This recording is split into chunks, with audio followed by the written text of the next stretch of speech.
when Nixon left the presidency in '64, the counterculture had almost been destroyed. Its political arm had been completely destroyed. And many people were doubting the future of the counterculture, yet in '74, Muhammad Ali won the world championship. Allen Ginsberg won the National Book Award. William Burroughs returned to the States. Punk rock began. Andy Warhol moved to new factories. An enormous shift in the culture then. And I think what we need to deal with in this conversation is younger people are dying to find a community, and we have to show them how an art community has got to be people who actually come together, physically come together. And I mean, punk rock was an art movement, and it kicked off an incredible rebirth of Warhol, rebirth of the Beats, rebirth of so much art, and of course the hip-hop and all graffiti art, all the things came together. So tonight, what we're going to discuss here, with each person talking about their own experience in it, is what that community is about and what relationships between artists. It's not so much about what you did, it's about the relationship between the artist in creating a community. It is so important, I feel. So let me begin by passing on to, do I need to introduce this panel? I mean, don't you know who this is? Yeah. I don't need to introduce people. Yeah, it'd be a good idea. Yeah, why not? All right. On my right! There you go. Amos Poe! There you go. There you go. Amos Poe stands for and is, of course, the great underground film movement, the punk film movement of the 70s, and everything that led to and contained. Marcia Resnick, on my right, is a photographer. She stands for that great time in photography. Carlo McCormick is the expert on the downtown art world of that whole period. And Anthony Haden-Guest is the expert in the art world in the modern sense. Let me begin by passing the microphone to Amos. And who are you?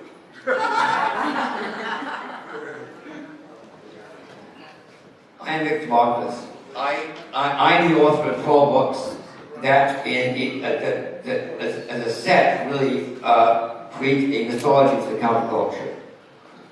All the people I wrote about, of course, are major figures in this switch from the 60s into the 70s.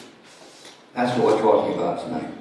Amos, can you talk a little bit about the underground film community and the sense that as a community of people working together influenced you in your work?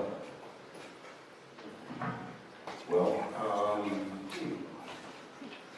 going back,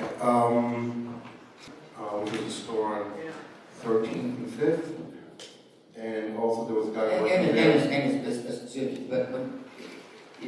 What I think we should be talking about is really talking about the society we lived in, right, and the people you work with, and the way people cross generations and cross fields work together. It's all about that we're talking about, isn't it? It's not a question of, after all, you're sort of the most well-known punk film, punk film director at that time. So you are part of that connecting the generations. You were influenced by Warhol. Photography wasn't even considered an art form. Photography was used actually to document conceptual art. Well, I was going to Cal Arts to graduate school, and I remember some of the students there were making photographs for the people who were doing conceptual art, and they were told to make them murky, like not good. So we got to experience that art.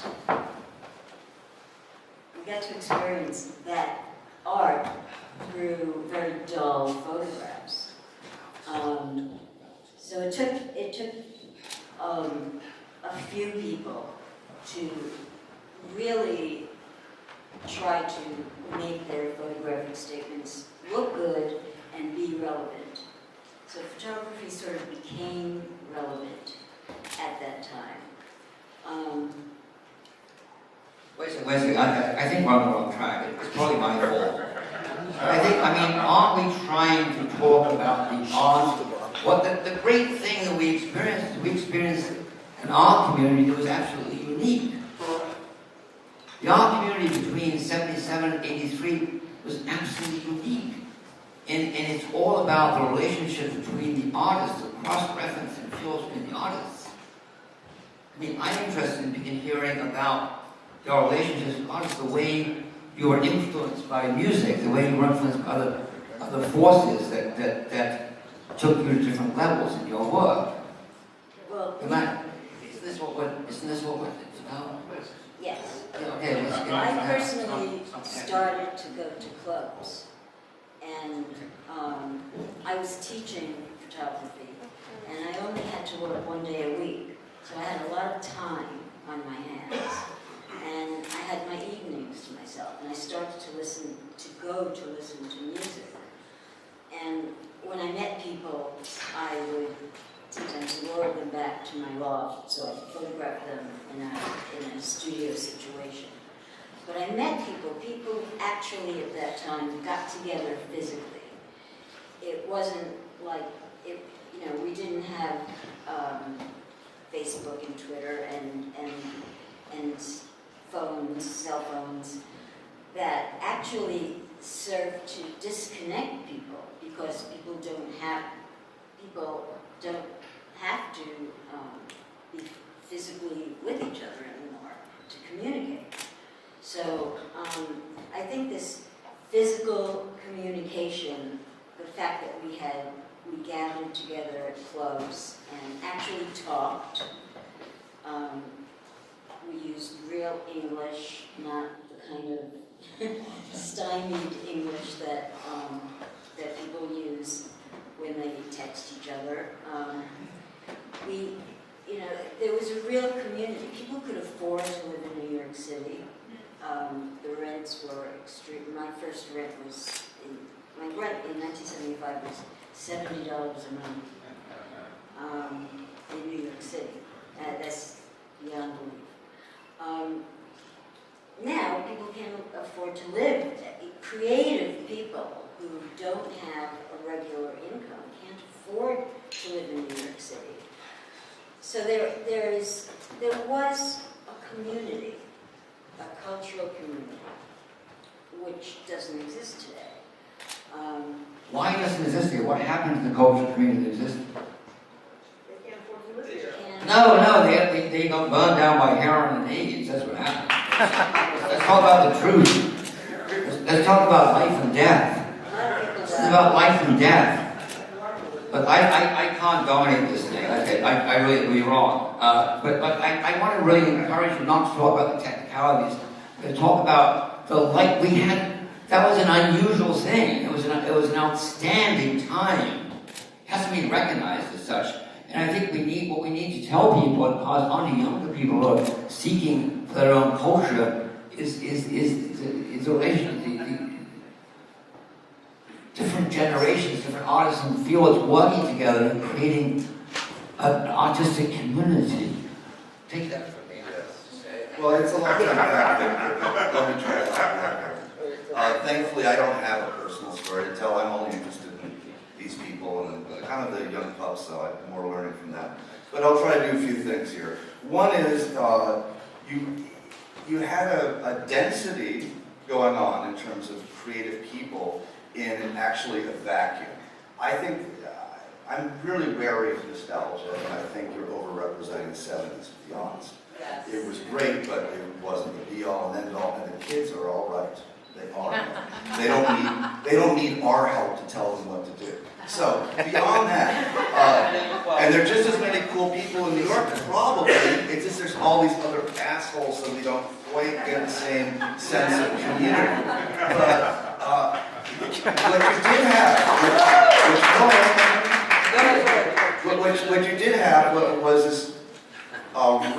interchange between people with different practices. So what people forget now, because of course the visual artists made all the money and got a lot of fame, is that like actually the 70s was not the most successful time for visual art. It was kind of coming to the end of a century-long project of modernism, and as Amos said, like, look, there wasn't that much new to do. Actually, I always thought the cool people on the scene kind of were the filmmakers. A lot of people did. You guys are kind of like a little different from the rest. Then everyone would go to see the bands, and that was a big clue. But the main thing you had was you had poets and writers and filmmakers and even dancers. We even had a few of those then, but thankfully that was more a 60s thing. But musicians, you had all these different fashion designers, you had all these different people with really different practices communicating across those practices. I think that still happens, you know, there is still New York as a cultural capital. I still think it happens with cool kids, because yeah, it's still a huge cultural capital. How old are you? How old are you? Yeah, no, Excuse me, how old are you? I'm 53, 54. Okay. So you don't really know what was going on, is that what it is? Because you're talking about them romanticizing it, but you're not being realistic. The fact is that the 80s and 90s only came about because of the 60s and 70s. Okay. So let me get back a little bit to the 60s, because I think you raised a really good point there.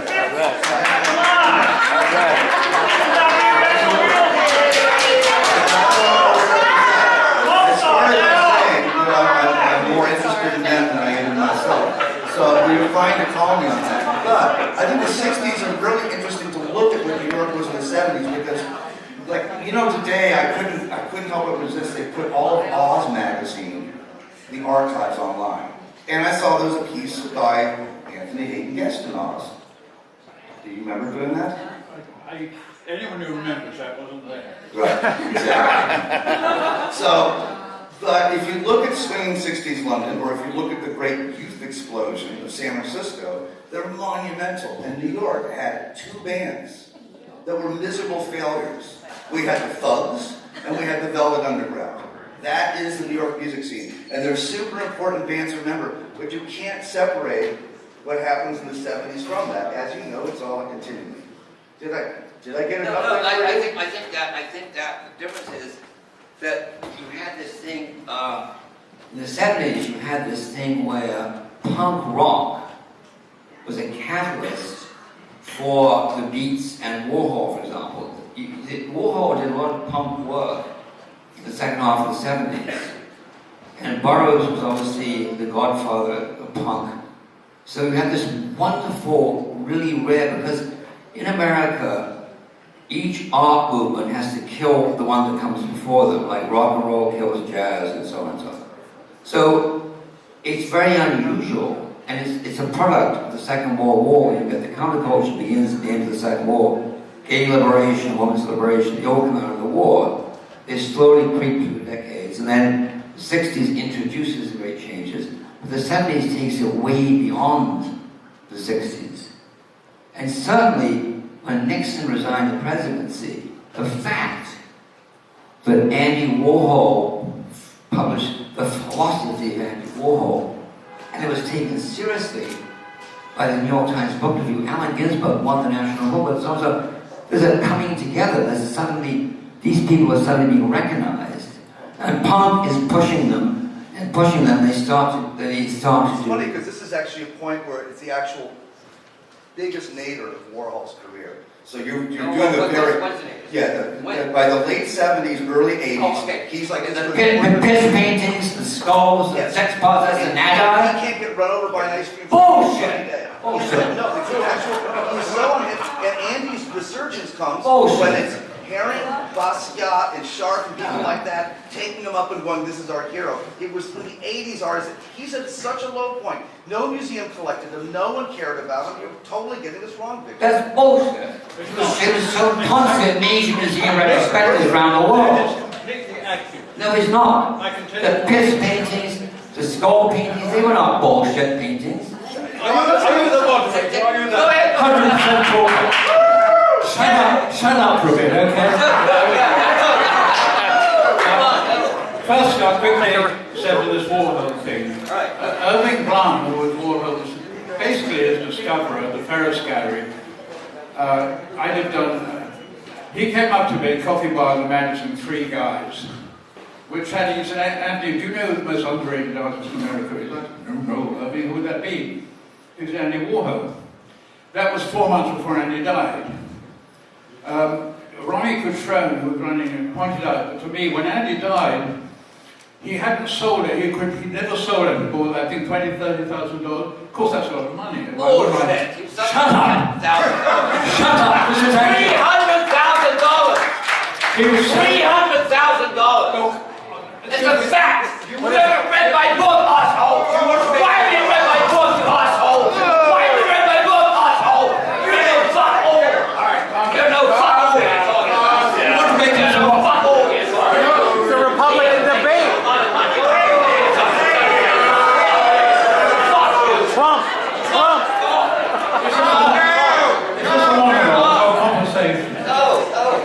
Okay. Performance art. Yes. Calm down. No.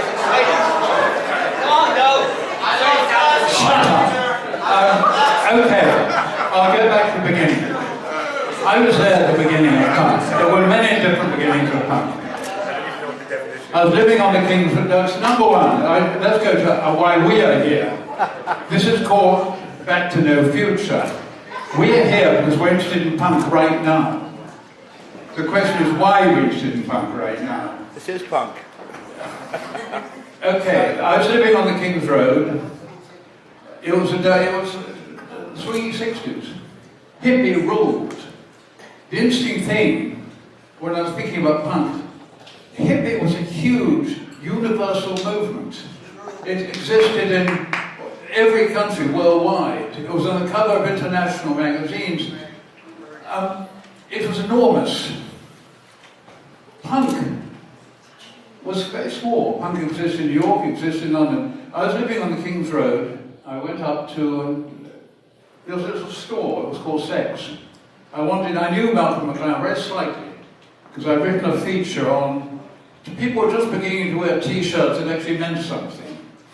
Before that, if somebody wore a Coca-Cola t-shirt, it was because they all worked for the Coca-Cola company.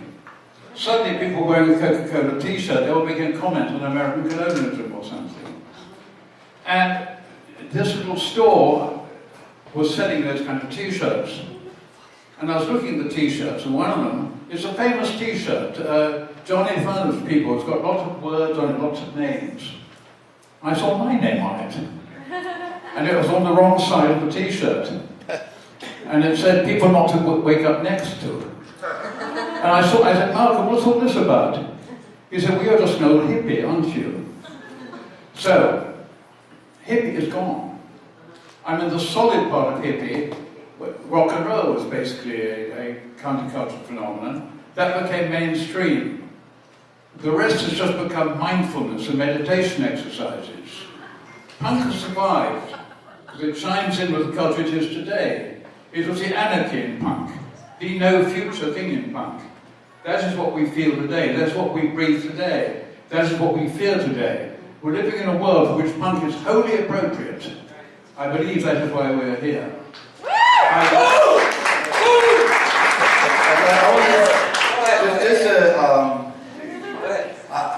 I didn't come to talk about punk. I came because Marcia's like a hero of mine. So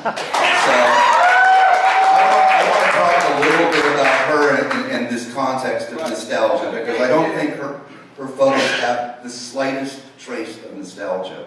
So this idea of the great 70s nostalgia was put out about 6 months ago, of course, prior to this debacle of people who weren't there for it, trying to Mick Jagger and Marty Scorsese trying to make a horrible fucking TV show about it. But it was actually first launched by a very important writer recently, Edmund White. If you care about gay literature, he's a fucking mountain. Yeah. I love it. Yeah, okay, good. Gotta cover my back. But he was writing about this Peter Hujar's work, which is, Peter was the most difficult photographer of all time and one of the greats. I think Marcia would agree with that, but he was the guy who punched curators and critics in the face and never could work with a dealer he didn't want to push off a roof. So now that he's been dead, there's been a kind of a big resurgence in his career, and I think it's interesting that Edmund was really writing about what is now become the term ruins porn out of Detroit. This kind of ruins porn, R-U-I-N-S-P-O-R-N. Yes, it's like a really big art world term now. It's coming out of Detroit because all these people are photographing and appropriating the city on the skids. And in many ways, you can see this kind of mise-en-scène work with Peter's work. His big show-up now, Paul Kasman, is all portraiture, and he is a good portrait artist, for sure. But what I love about Marcia's work is how precise and exacting it is. I remember years ago when the Smithsonian did this thing called the Smithsonian Photo Initiative. They put together every photo that was in a US-based collection as a single collection. And it became bigger than Getty, bigger than Corbis, became the biggest photo collection in the world. And what they did is they put it out online.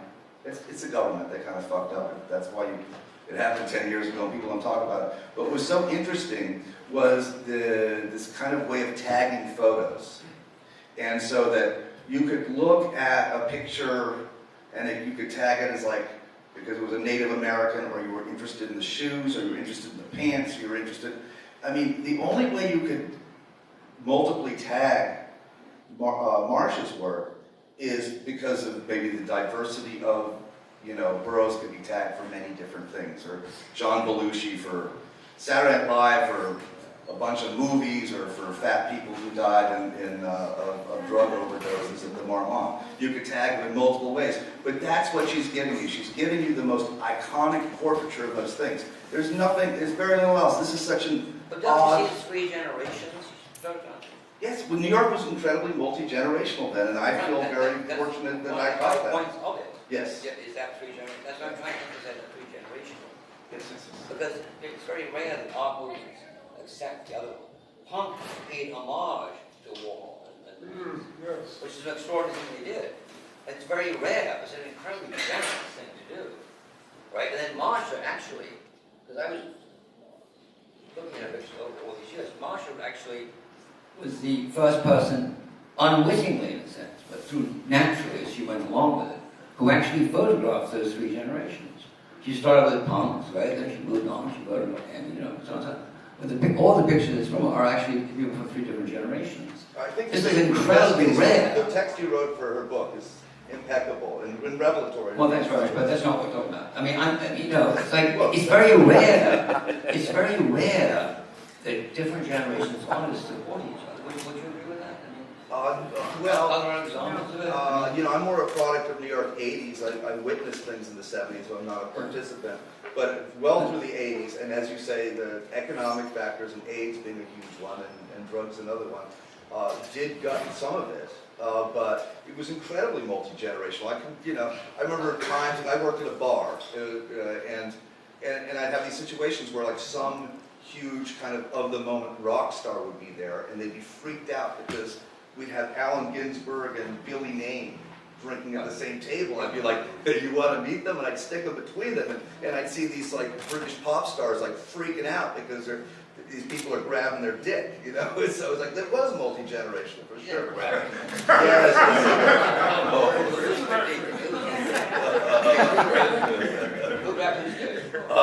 Billy was all hands all over. And Alan was, as long as it was. But Billy was. But that's. Sorry. Yeah, no. No, that's it. I just wanted to say that. Am I not wrong? Weren't the filmmakers kind of like, you were the bee's knees back then? Okay. Why is there such an interest in the 70s now? Why? What is the reason? Why are some people so focusing on that?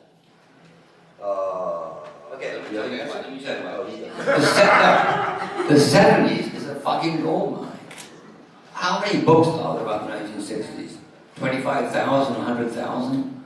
There are like maybe 50 books in the 70s now. We're just beginning to dig the gold mine of the 70s. The whole fucking decade, every single year of the decade, and into the 80s obviously, is so rich. in amazing art. And In its every failure. field. And its failure makes it feel fresh now, because it What really did. What failure? What do you mean failure? Well, I What don't mean failure? artistic failure, I mean commercial failure. What commercial? Who's commercial? Well, most of these bands didn't sell many records, by the way. Well, we're talking about the ones that did.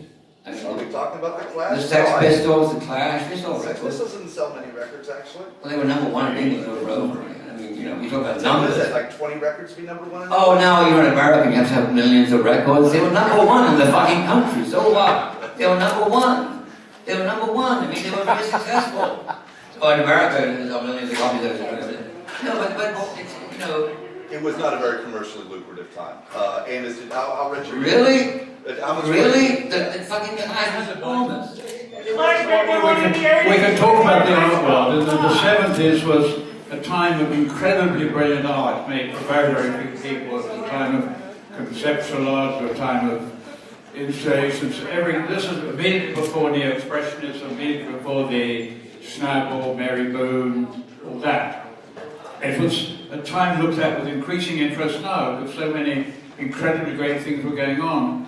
But the art world then did not, whatever you say about the 70s, the art world did not, there was very little crossover in the art world and the other. Right now, the art world, look, Lady Gaga is ripping off artists all the time. It's not ripping off, she's Shut sharing. up! Shut up! Shut up! It's not ripping off, it's sharing. It's artistic sharing. You're the least It's not ripping off. moderate. It's not ripping off. It's not ripping off. I think It's being influenced. That's a good thing.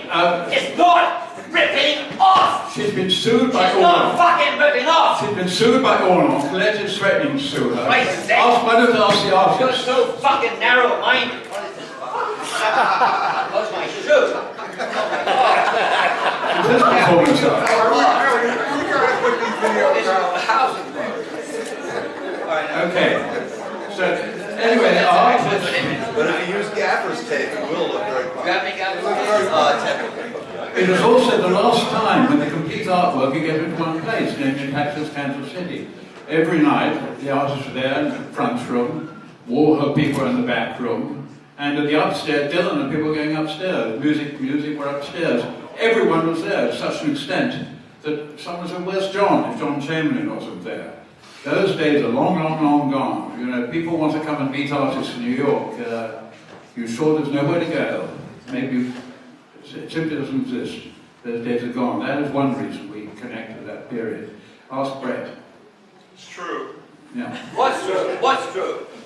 Nothing I say. No, what is true? There's no community now. There was before. Right. It happened during the 70s. That's right. Because people were so poor and people were so bankrupt from the recession, and people flocked to New York because it was a place for opportunities where you could meet generations of people who had been here, who had developed their art and had the incubation period without making money.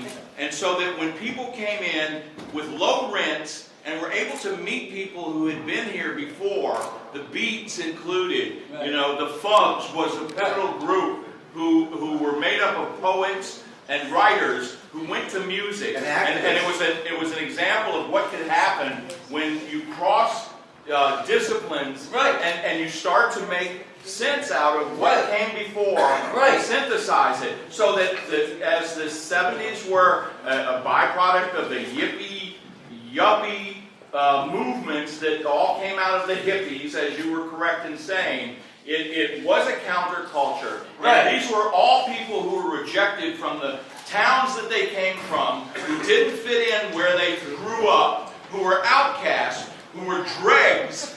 And everybody came here and were able to communicate and commune with one another around art, music, literature. That's what we missed. That's what we don't have anymore. And it cross-pollinated and gave babies and gave birth to new cultures that were based on old cultures. And Warhol, of course, was a pivotal person. I'm from Nashville, Tennessee, and I was reading Glenn O'Brien's music column in Interview in 1972, 1973. And when I came to Max's and saw the Ramones upstairs in 1976, I said, well, that's that's made my decision for me, you know, and I have to live in New York because this is, and you know, I was too late for the Sex Pistols because they were already over by 77, and you know, it really... No, they toured the States in you know, 78. if you look at Malcolm McLaren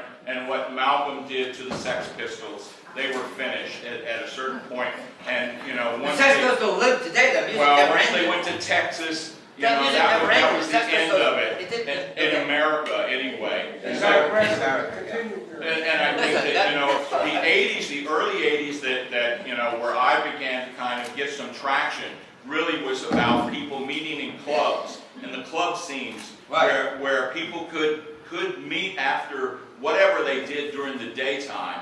And during the night, they were able to meet people and develop a community of relationships that were really based upon common interests, like-minded people who had a future that they could build together. And you know, that it's collapsed. You know, it's resurged. It's collapsed. It's reinvented. Do you know why it collapsed? Do I know why it collapsed? Yeah. Heroin. Well. Heroin played a big role in it. So did crack cocaine. Heroin and AIDS. Crack cocaine. Actually, I think the Sex played a Pistols big killed part Punk. in Those fucking selfish cunts. Came over here. Everyone wanted a shitty fucking headline for Punk and killed it, and it took Nirvana to make people care about it 20 years later. Straight up. You're right. Now, but if we're going to talk about people witnessing beginnings of punk, I'm always really impressed that, Brett, what year did you have Jonathan Richman and the Modern Lovers play your wedding? 1970. That's pretty fucking early for punk rock. And that was in Cambridge, Massachusetts. I met the Modern Lovers on Cambridge Common, and out of that group came Jerry Harrison, who went to the Talking Heads, David Robinson, who went to the Cars, and who was the other one? Well, anyway, they were here playing CBs. You know, when the Talking Heads were here playing CBs in 75, 76, when I was visiting from Boston, where I was living at the time. And it really kind of was a genesis of things that really had occurred very early in the 70s. As you say, when the Beatles were over in 74, Vietnam was over in 74, Nixon was over in 74, we lost the election, you know, in terms of you know, the counterculture bringing up, you know, from the 60s, even RFK, and assassinations, a series of assassinations that left everybody like morally bankrupt and fatalistic about no future, and it really. No, but I think though that the combination. That was a genesis, in my opinion. I think that whole art movement in the 70s, which culminated in about 82, actually gave us back our heart and our spirit. You know, we weren't thinking about Robert Kennedy's assassination in 68, 1982. No, but I think what you're saying, man. I'm just saying. No, there's history. There's a history, is what I'm saying. Yeah, there's a history that led to now. There's actually many histories. There are many histories. There are multiple histories. But you know, you have to understand it all comes out of the Second World War. There's an enormous amount of power in the gay movement, in the graffiti movement, all these things. Well, I just love disagreeing with you, actually. Good. Because this has been our rap for. This is the way we've written the history for quite a long time now. That somehow youth culture is this post-war phenomenon. And John Savage, who's certainly one of the great writers of punk of all time. England Dreaming, all this stuff like that. He wrote a brilliant fucking book 5 years ago, whatever. They made an interesting movie out of it called Teenage, where he actually deals with this kind of fetish of youth culture back 100 years before that. So yes, maybe we had this Victorian notion that kids were to be seen and not heard, but we were actually, from the Judy Garland, Mickey Rooney movies to the insanity over Valentino, to even the kind of perverse fetishization that happens with, what's her name, writing in the attic, hiding from the Nazis. I'm so bad. And Frank. Yes, actually, the way Hitler used youth culture to mobilize the Nazi movement, that he took over all these, so it's a really brilliant history of this. So let's not be so myopic to think that this is just post-war.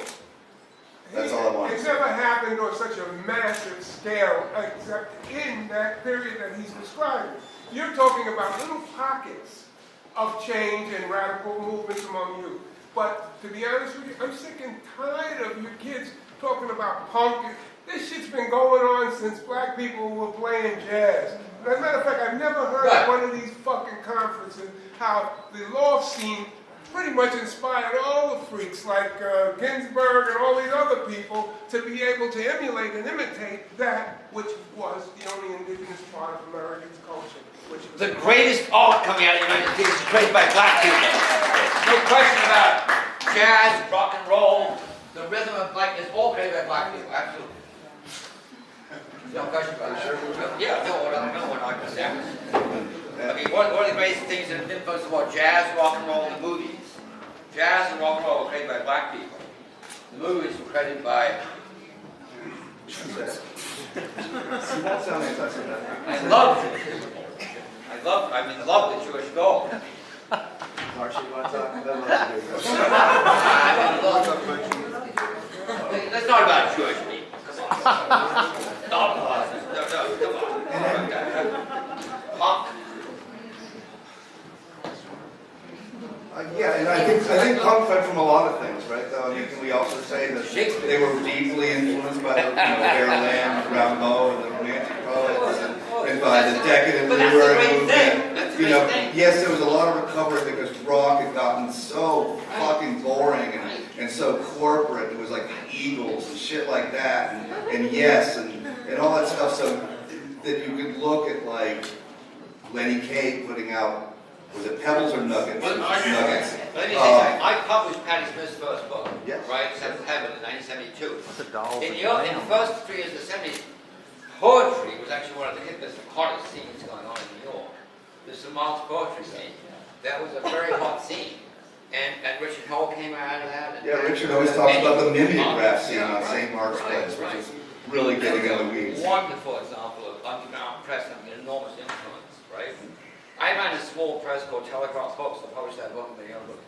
I became famous as a poet in like a year, just from publishing underground stuff. I mean, it was a very hot scene. People were very fascinated by it. They tried to search. They tried to ask me if I wanted to be a rock star. I remember one time. You are a rock star. Throwing a little Bowie and Lamb too, though. You got the dolls. I'm not talking about myself. I'm talking about the fact that the poetry scene was one of the most nurturing scenes. When I came to New York in '72, what struck me was I'd never been in a culture that was so nurturing and so supportive and so loving anyone who would be in it. It's like being at the Alamo. I'm with you, to join that group in those days. It really was a very wonderful thing, and you got treated really well by that. It was a small world in those days, right? It was smaller before that. They talk about that moment of Duchamp in New York and stuff like that, where you could fit the entire art world in a room. Yeah, I would think that we're kind of we're glossing over Max's Kansas City. The art world no longer fit in one room anymore, and there were plenty of fault lines along that community as well. Are you denying that? I deny everything you said. I deny that there was a cultural movement that came out of New York. You could roughly say sort of 77 to about 83 before AIDS decimated it, right? That was a cultural movement. It was a cultural movement as powerful as Paris in the 20s or the Beats in the 50s. It was a cultural moment in American history which has gone unrecognized. Did you deny that? That was an incredible time. No. I was an incredible time. I think it's... Punk influenced the Rolling Stones.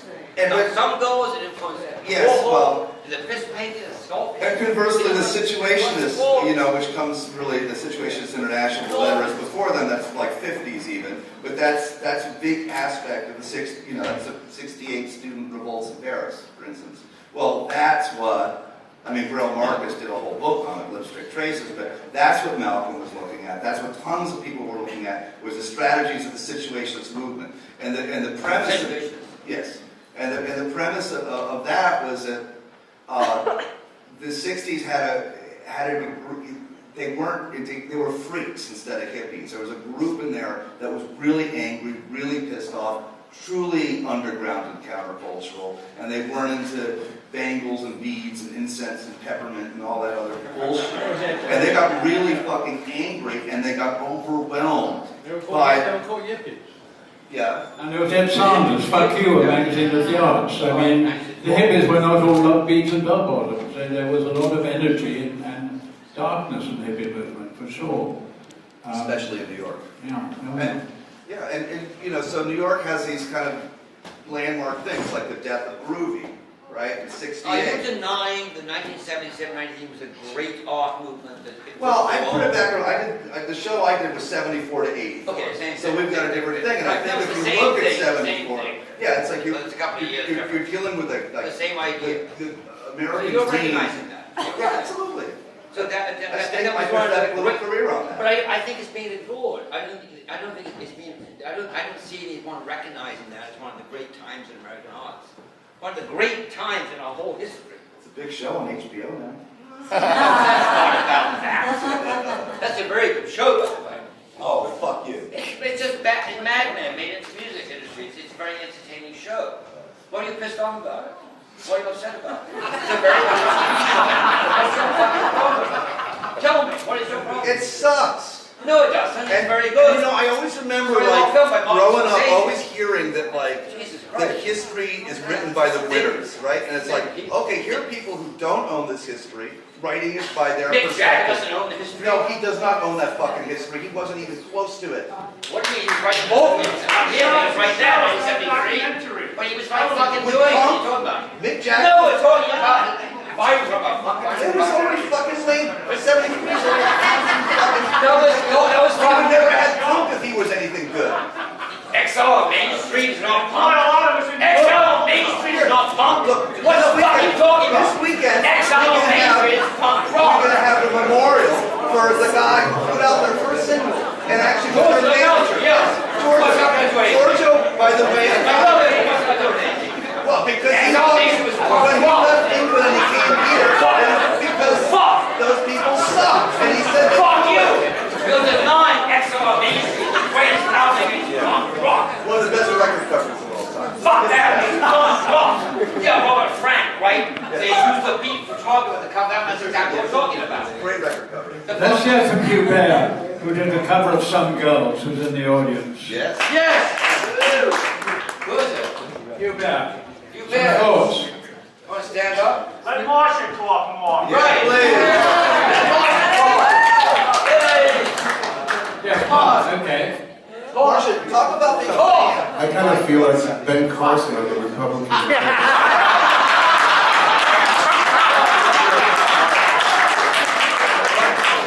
Nobody gives the black man respect. If you're Ben Carson, who am I? Well, we know. Marcia, can you talk a little bit about the kind of the level of respect and fandom? I think you're engaging as people kind of in a fandom. Use the mic. Okay. Yeah.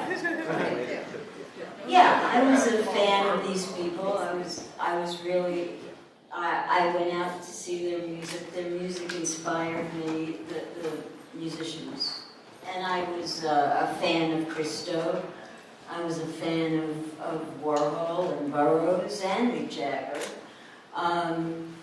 These people inspire me, and I wanted to get intimate with them. You know, I wanted them to be my friends. So I got them into a situation, each one, and I was really bad at photographing concerts, you know, at a distance. Look, that wasn't interesting to me. I was interested in the give and take that happens when you have a sitter and a photographer. And I used to pose on my side of the camera in order to evoke responses from people on the other side of the camera. And there was a real exchange that I was interested in having, and as a fan, I got to do that when I photographed people individually. There are some things that I learned about photographing people, like when I photographed bands, I learned that you're supposed to photograph people individually because bands break up. And that's how I got the picture of Anthony Bourdain. I photographed a group of chefs who thought they were a band, and he was one of them, and I photographed them individually, and sure enough, he became Anthony Bourdain when he grew up.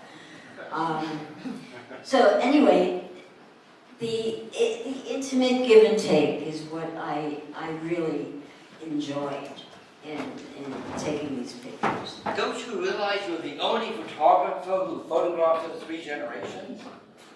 You're the only photographer who photographed the Beats and Warhol and the punks. Right? That's what you did. That's your achievement. But come on, that's your achievement. I'm sure there are other people. Isn't that your achievement? That's your achievement. I guess it's my achievement. You don't recognize that. What the fuck? What are we talking about? And was it all editorial, like Soho Weekly News? No. Most of these photographs were not taken for commercial reasons. I took it upon myself. I was working for the Soho Weekly News, and I did get to do some covers for the Soho Weekly News.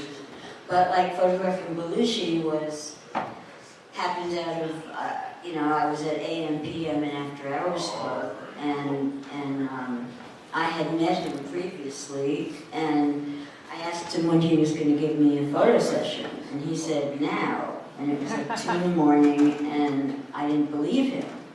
So I kept on having a good time at AM, PM, and I went home at about 5, and there was a limo waiting outside with John and his entourage, waiting for my photos to do my photo session.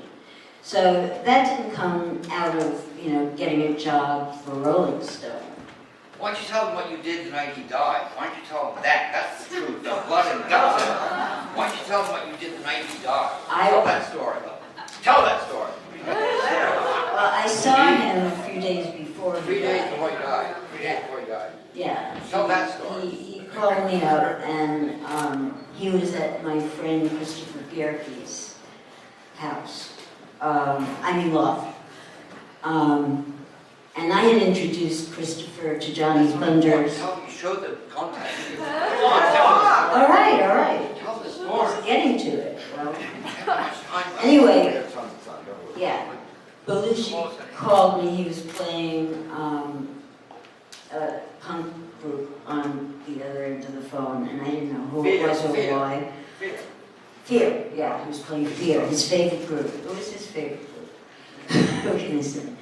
And then he said, come on over. And I said, okay. And they were doing the Space Coke, which was very bad cocaine. And John was enjoying it thoroughly. Talking about things that Christopher and John just had come from the Schwitz after days of being up and doing drugs. And okay.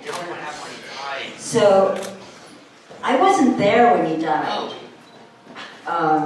Although Rocket's Red Glare claimed I was.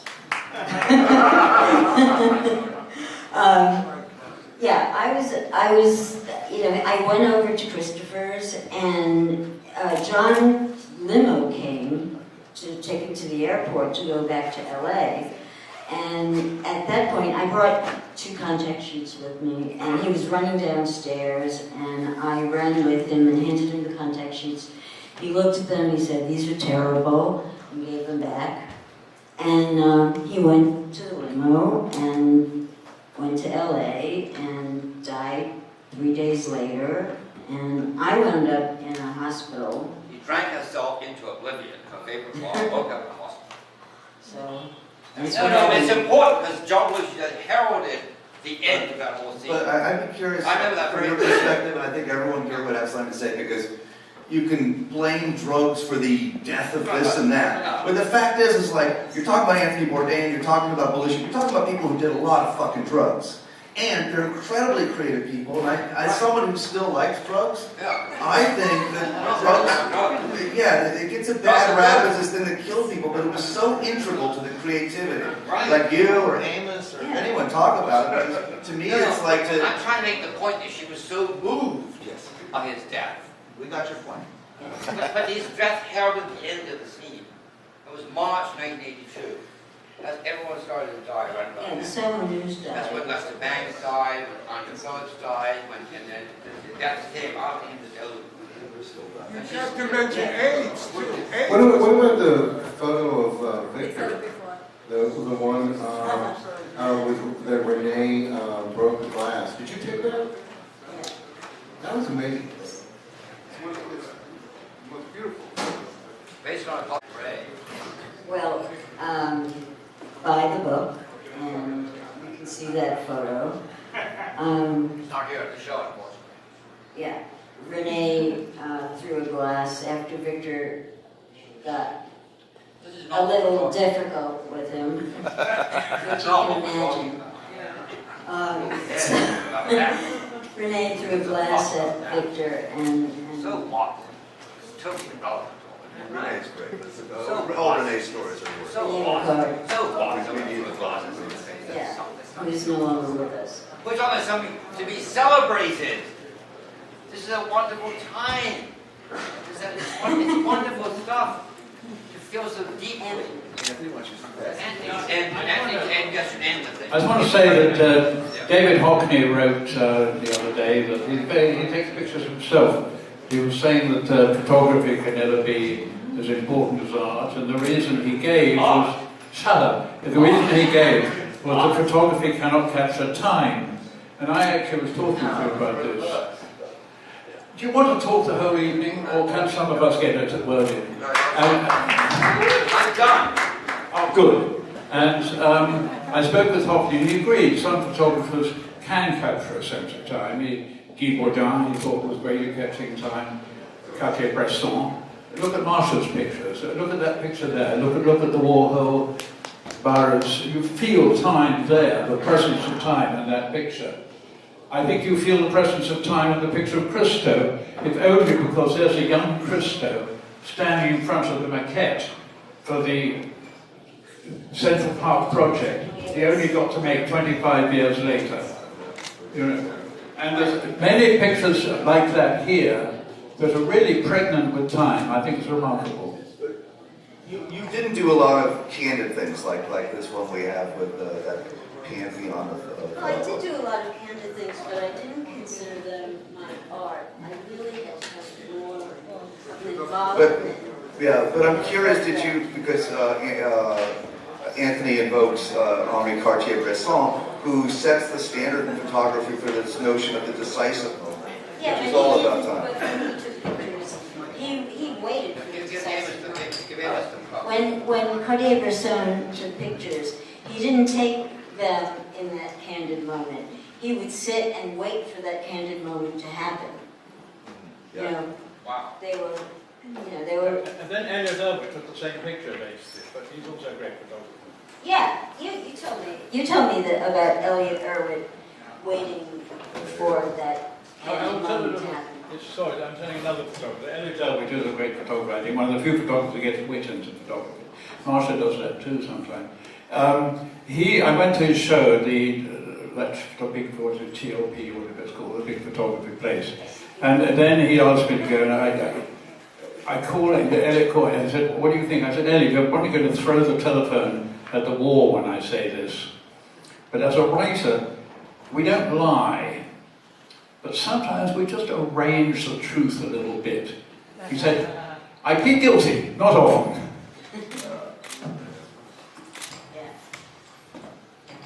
Just from the filmmaker point of view here, I mean, I don't really care about punk all that much myself, but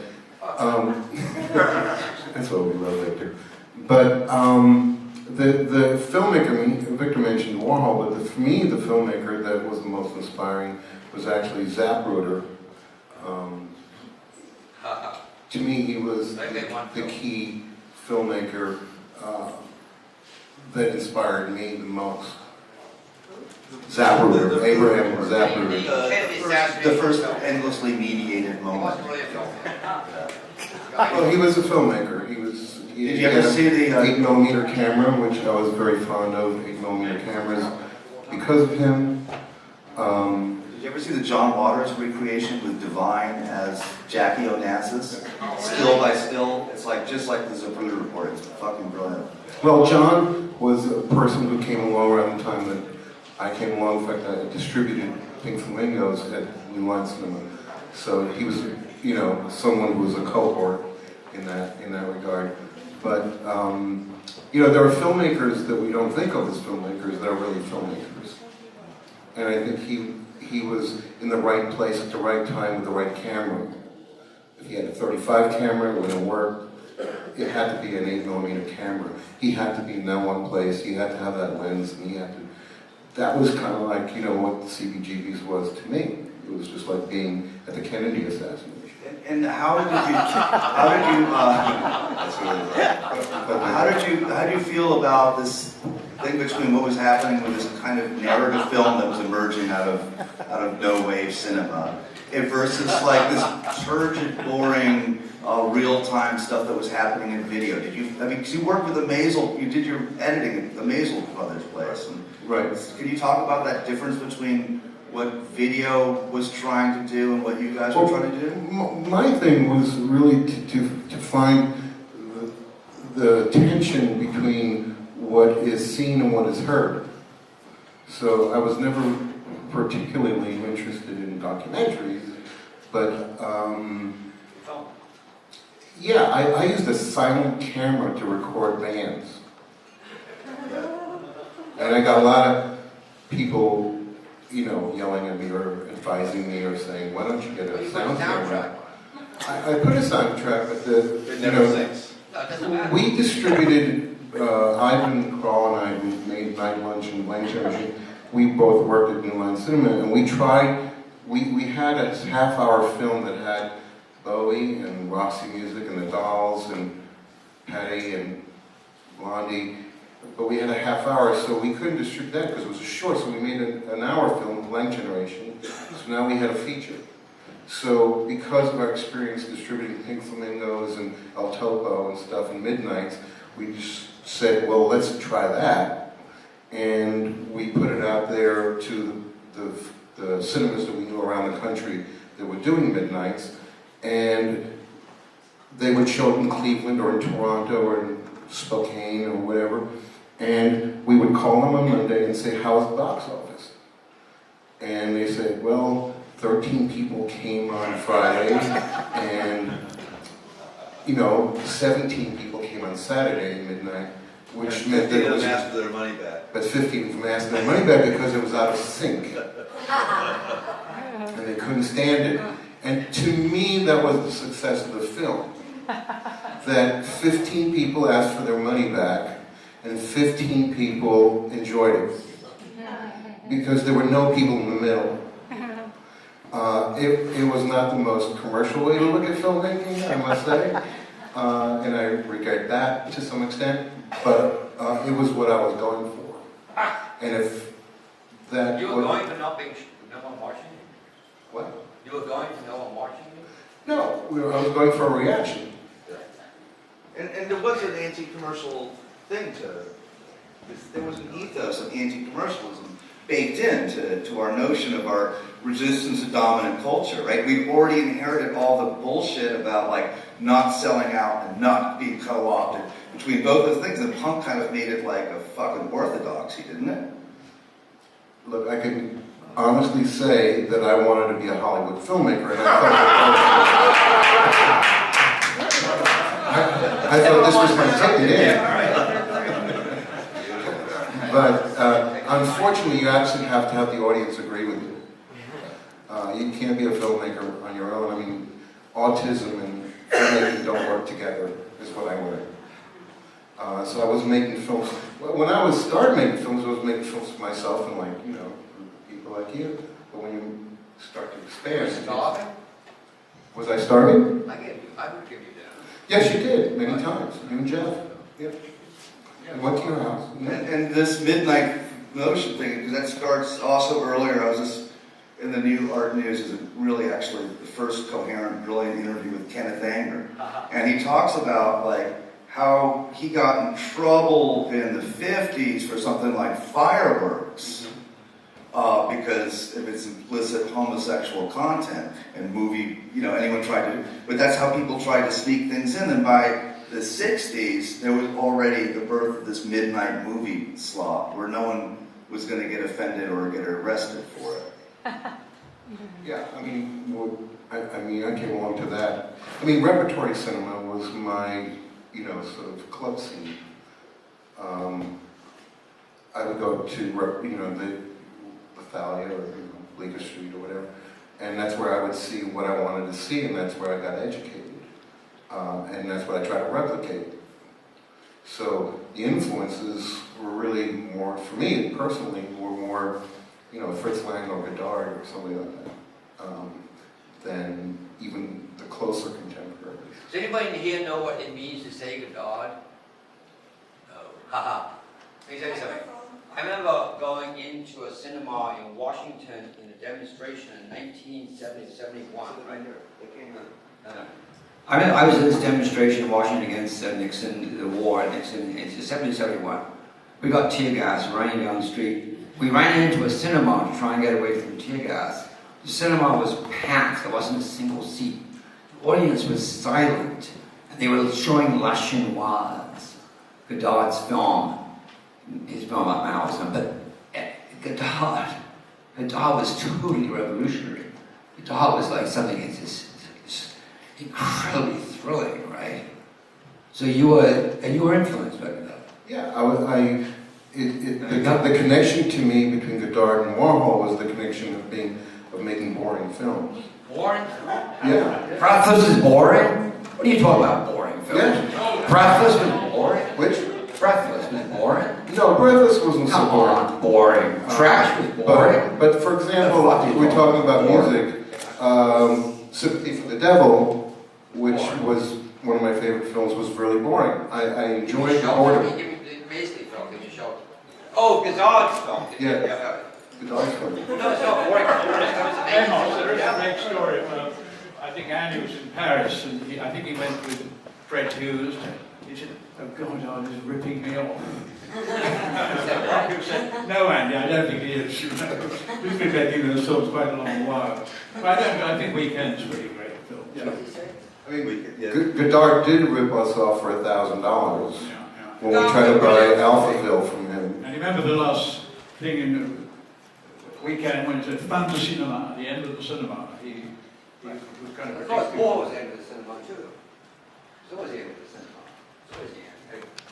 I really like Marcia's work.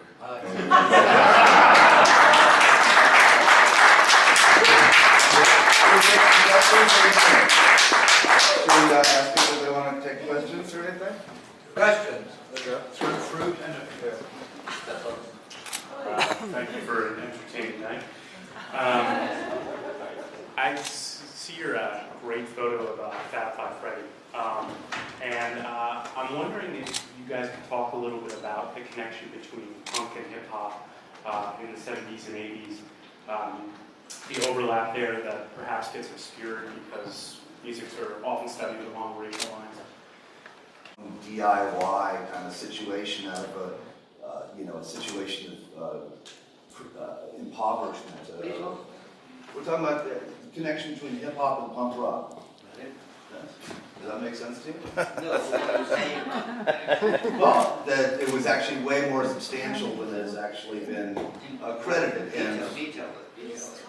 Well, no, okay. It's got to be stimulated. I think for me, like my first awareness of that was through a club in this neighborhood called Club the Grill, which was a reggae club. Yes. But Ruza Blue started booking and I would see like, you'd see Curtis Blow, you'd see like this kind of, this thing emerging out of there, and yes, and you would have this incredible mixture, and I'm very sensitive to this long history of the white people stealing the blues, to your point. But I you can have hip hop.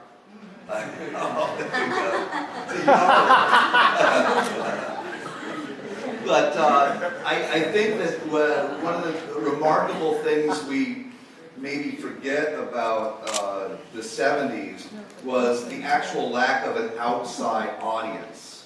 So that most of these things that were happening, everyone in the room was a kind of creative person, and it wasn't like this passive thing you get now, where there's this this audience paying money and sitting politely and applauding at the right moment. That actually everyone in the room was a creative person. So that is kind of the cross-pollination that we've been talking about, is because there was, there were only so many people who could want their money back for their tickets. There was no money back policy at CB's or Max's or anything like that. If I hated suicide, well, fuck me.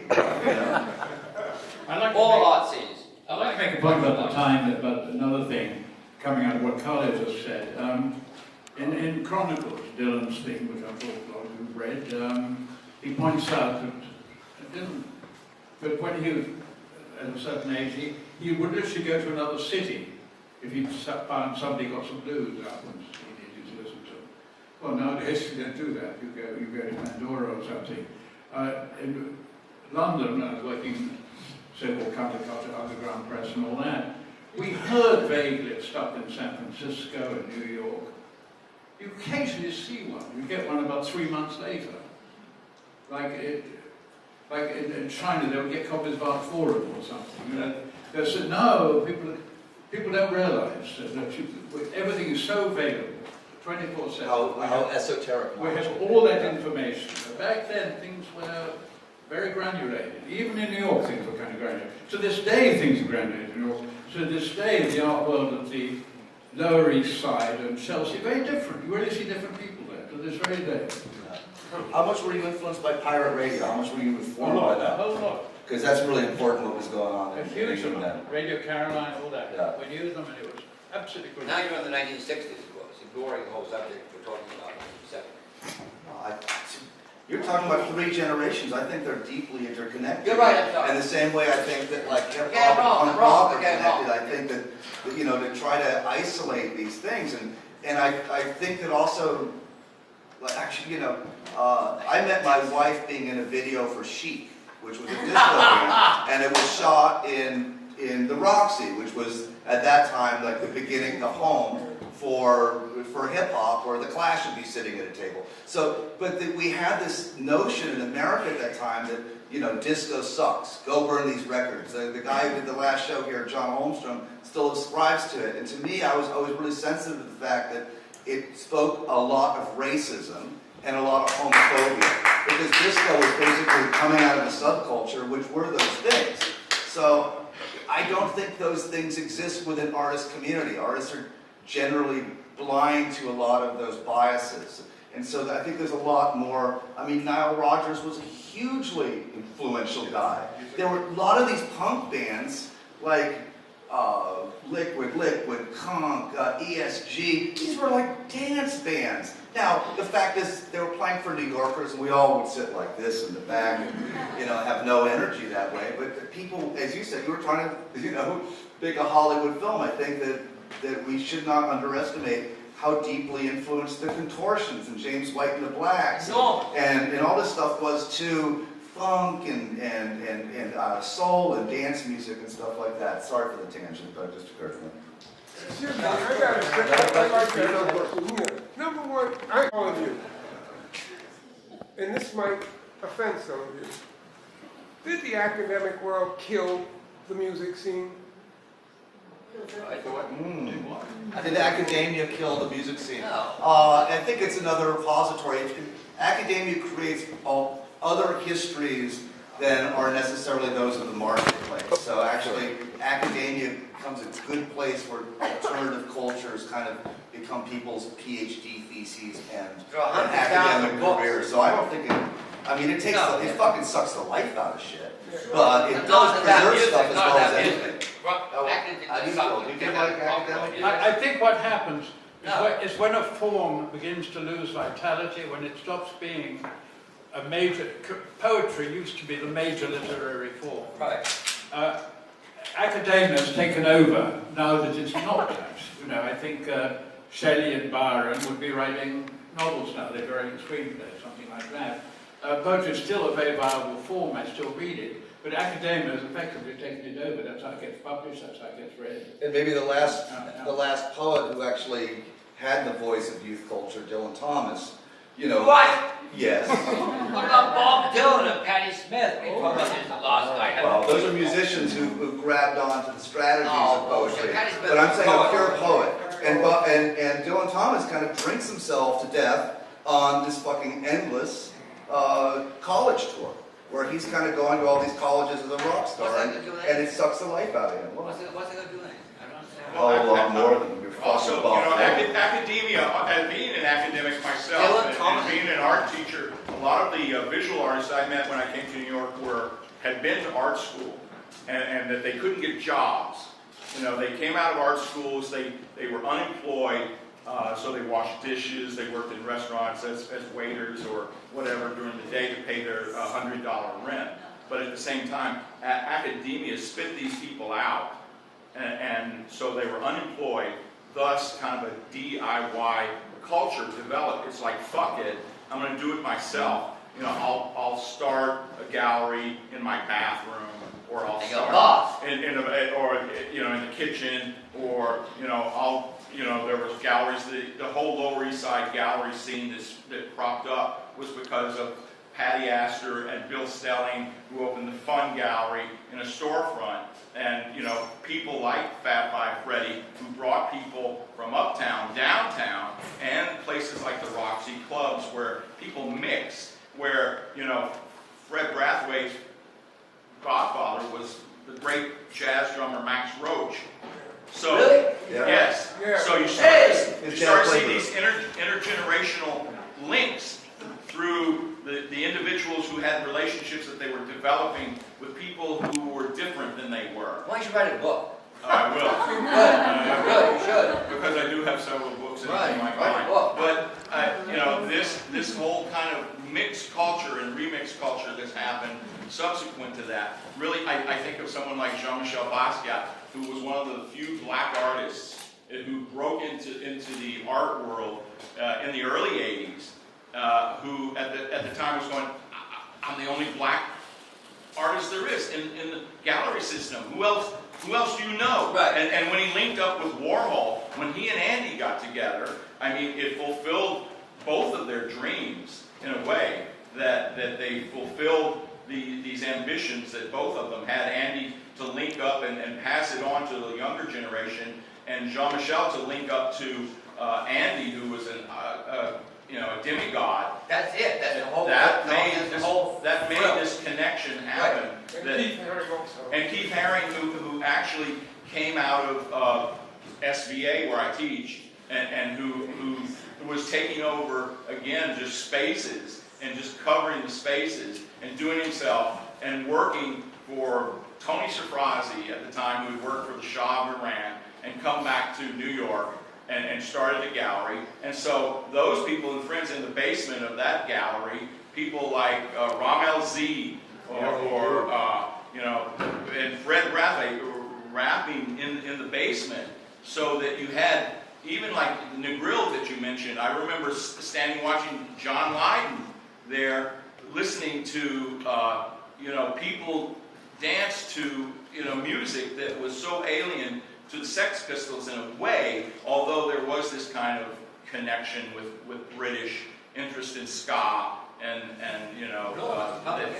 that came out of that whole area. So New York again is this place where people have to coexist. Even though you may not like each other's styles, you do have to kind of live in the same space. The streets were where a lot of stuff was visible, that where the scene was really there, and not in the institutions or in academia. And academia really kind of does capitalize on a lot of what culture people bring up from. It always comes up from the underground. I mean, the underground really is where everything is born. Is it underground now? Is there an underground now? Yeah, it's underground now. There he is. Yeah. So, is it underground now? There's always an underground. There's always an underground. I'll tell you. There's I'll tell you. Fab Five Freddy, yes, I was there, worked all day with Andy, then later went there to TV party, and yes, Fab Five Freddy said, let's go to 120. Is there underground now? And that was then. Now, I played at those clubs and at the galleries, and tonight I'm playing at the Park side. Tomorrow I play at the Delancey. People my age don't go to these clubs, but I can tell you the 1/10 of 1%ers and what's happening in this country now, and the kids that are out there, the people that do go there, I see this, and it's quite possible that what's happening now is going to make this seem so insignificant. The ghost of Jordan Road.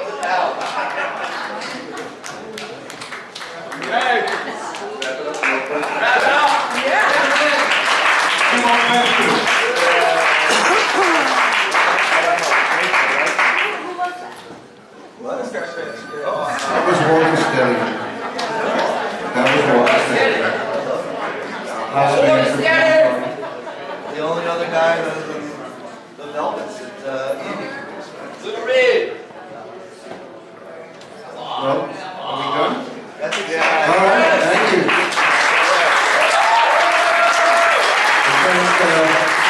Thanks, Barbara.